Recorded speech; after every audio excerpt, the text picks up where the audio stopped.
Hello and welcome to another episode of This Week in Cleantech, a roundup of the week's biggest stories you need to know in climate and clean energy in 15 minutes or less. Today is Friday, May 10th, 2024.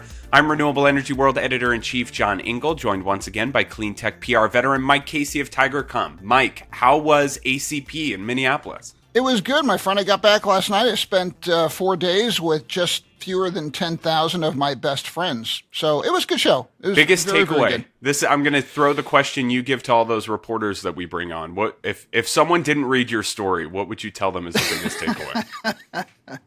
I think it is that this industry continues apace, and you really saw a lot of signs of maturity that you would not have seen at that show 3 years ago, 5 years ago. No way. So it's very, very different neighborhood. Awesome. Well, we want to thank all of our listeners who have been sharing those story recommendations, listening, of course, and nominating Cleantechers of the Week. You can do that at rew@clarionevents.com, and we'll have that link in the episode description as well. All right, Mike, get us started. Tom Randall of Bloomberg writes, battery recycling shatters the myth of electric vehicle waste. I love this one, John. I love this story. All right, so EVs require more critical minerals than typical combustion engine cars, and it takes a lot more energy to mine and refine those minerals, so much energy that Bloomberg NEF estimates it takes 25,000 miles of driving to make up for that extra embodied carbon. But that's changing. A new analysis found battery recyclers like Redwood Materials can use recycled materials to cut that number down closer to 15,000 miles. Mike? Battery recycling, still in its youth, but it can already recover 95% of key materials.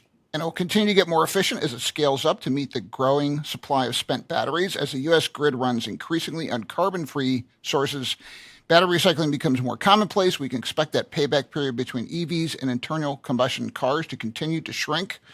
I love this, John. Great story. All right, number 2 from John Engel.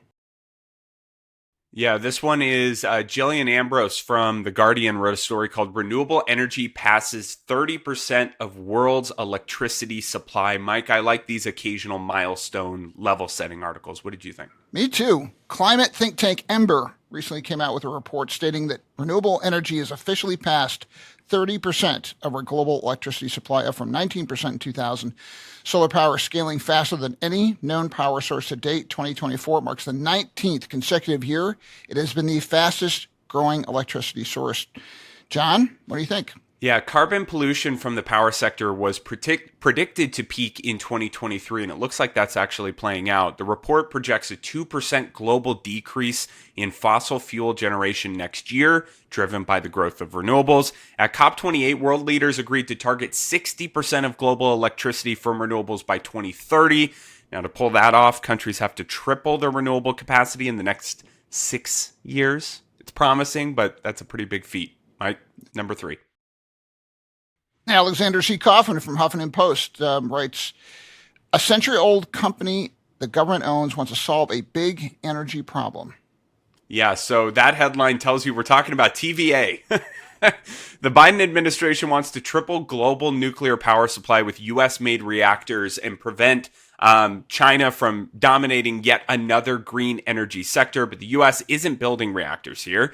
We've seen cost overruns and delays last over a decade for a nuclear reactor to connect to the grid in the U.S., making it hard for investors to shell out that money.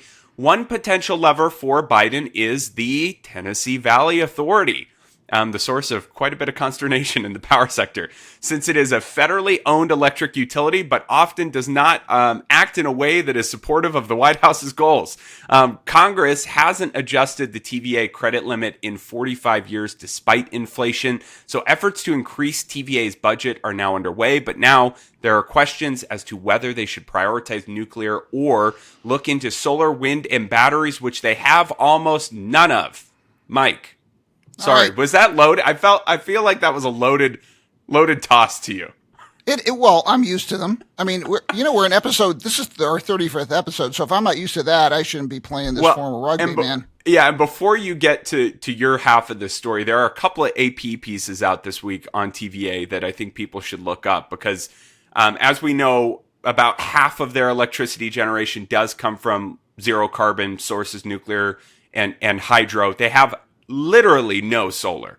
They have a couple of battery sites, I believe, but there's also some kind of confusing dealings in the background over pipelines and new gas, and so there's a lot going on here. Sorry, Mike. Yeah. Well, TVA, the people who brought you the massive coal ash spill, nearly half their electricity does come from nuclear, and as you note, diversifying their portfolio with solar, wind, and batteries, the actual clean stuff might be a better option. It could be also much cheaper and less risky, considering that nuclear projects have an extensive history of delays and cost overruns and disasters, but I dither.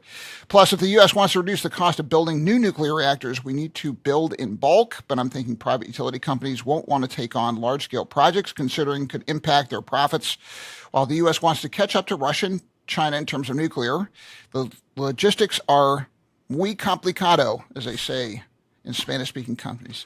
Do you like my global chops there, John? We're recording early on a Friday this week, which we normally don't do. We're usually afternoon recorders. So now Mike is rattling off what little Spanish he has. We don't have a reporter this week. Who knows what's going to come with story number 4? But it comes from the New York Times. The story, giant batteries are transforming the way the U.S. uses electricity. Mike, what's new with batteries? My script says. Man, what isn't new with batteries? John, our listeners won't realize I had to wipe away a tear because John Engel had us laughing so hard before we started taping. So, and I'm going to blame Mike said he was going to come into this recording with zero prep because it's early and he's mad at his staff for booking us at this time, and seemed to equate that his abilities are on par with mine to just dry run a broadcast. And I made that comment only to flub within 2 seconds of starting our intro. And Mike could not recover for a total of 5 minutes. So that's the background. All right. Do you want to talk about batteries, or what are you doing? Let the record show I was not the one who went on to this digression. You, my friend, did that. So I'll bring this back with some adult supervision. California has installed more giant batteries than anywhere in the world apart from China, largely because the state pulls so much electricity from the sun during the day. It needs to quickly make up that gap when the sun sets. It's typically been done with natural gas peaker plants, but batteries are playing an increasingly important role. Between 7 p.m. and 10 p.m. on April 30th, batteries supplied over 1/5 of California's electricity. We love to talk about milestones, John. That's actually a pretty cool one, I think. It is a pretty cool one. And it's great to see that industry scale. Something we need to be cognizant of in California, the highest electricity rates to customers in the country. And that is a problem.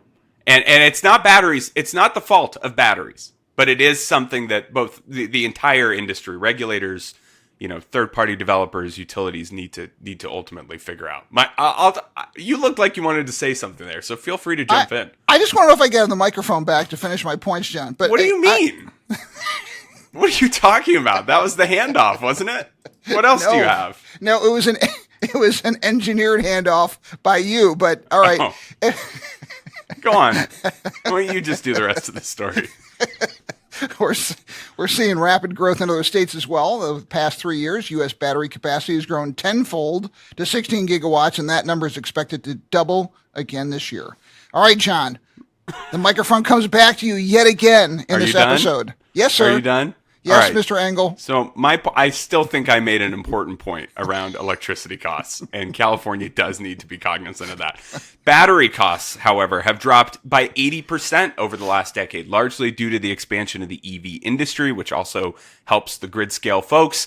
I think batteries are starting to make day-to-day intermittency seem like less of a challenge, or at least something that we can tackle together with technology that's proven out and in the field. Batteries have also cut congestion on transmission lines and help prevent blackouts during heat waves. However, scaling up batteries involves complications like community opposition, trade disputes, and if states want to rely solely on renewable power, they're going to need a lot of it, and they're going to need it to last longer than 2 to 4 hours, like lithium ion, the darling choice among energy storage, provides. Mike, our last story, no reporter this week, so we might even give you back some time despite all of the incoherent rambling that we've done on this episode. And I'm John, I'm warning you, I have the no pen out, so right, just keep behave it yourself henceforth. Keep it holstered. Our last story is written by Tim McDonald from Semafor. Biden's tax credits for sustainable aviation fuel allow a big role for corn ethanol. Mr. Engel, Time for your brilliance. Another good one from Tim. We love featuring his stories on the Yeah. show. New Biden administration rules allow corn-based ethanol to qualify for tax credits under the category of sustainable aviation fuels. Interesting. This could bring investment to SAF and production facilities, but with corn as a major contributor, environmentalists argue this will convert land into cornfields and increase food prices. Tim argues this is a bet on rapid EV adoption. As more people switch to EVs, there will be less demand for the ethanol that goes into gasoline, freeing up farmland for cleaner alternatives like SAF. The tax credit also pushes SAF suppliers to prove their products' emissions, which could push the ethanol industry to transition to a more sustainable role. I feel myself being maybe a little bit more cautious than Tim. Mike, I know you have a lot of thoughts when it comes to big ag lobbying and corn-based ethanol. I do. I used to work at Environmental Working Group many years ago, and we did the farm subsidy database, which has gotten, I think, more visits than McDonald's has sold hamburgers over the years. So got very familiar with these issues. Unlike the lifetime of tax credits for solar and wind, which lasted up to a decade, these credits expire at the end of the year, so they are subject to change. Plus, Wall Street still deems SAFs as very risky. That's their quote, since SAF production requires building big factories that use new and improved tech, and no airlines have committed to signing long-term offtake agreements. That might prove to be a bit of a problem, Mr. Engel. So I will say we're about out of time. We need to go to our Cleantech of the Week. But hey, I've got good news. We have 4 people now who have agreed to be on our Cleantecher of the Year evaluation and selection committee. All 4 of the listeners. They all raised their hand, huh? You are sabotaging our show. Once a minute, every minute. It's a Friday show. You know, you gotta be a little looser. By the time this is published, it's gonna be the end of the day ish. You know, you're gonna be winding down, starting to think about that happy hour that awaits you on whatever think tank is gonna buy you dinner tonight, Mike. So I think people are gonna enjoy this one. John, my half of this audience is listening to this on their treadmills and their 5 a.m. runs. Your half of this listenership is listening to this while they're drinking their drinks at happy hour. Talking about? They're trying. Do you think there's this underground clean energy rave scene or something? Absolutely. I'm absolutely. Leading? All right, Cleantecher of the Week. Poor Lara for having to be the Cleantecher of the Week on this episode. Lara Hamsher, Director of Stakeholder Relations, Social Impact, and Sustainability for AES Clean Energy, is our choice this week. Lara participated in a panel discussion at Clean Power about messaging clean energy projects effectively. As community opposition and misinformation continues to slow the deployment of clean energy, this topic has become crucial for developers to learn more about. So congratulations to Lara for being the Cleantecher of the Week on a topic that is very important to Mike Casey. So great to see that. Good. And I want to thank Dana Claire Redden. She is our 4th member of the Cleantecher of the Year evaluation panel. Aaron Petrie, our first listener. She's agreed to come on, join Brian Willis and John Christens. Thank you to all 4 of you. They'll be convening in the fall to start looking through our Cleantecher of the Week picks to pick our Cleantecher of the Year. So pretty fired up about that. Watch for the smoke. Yeah. Watch for the smoke.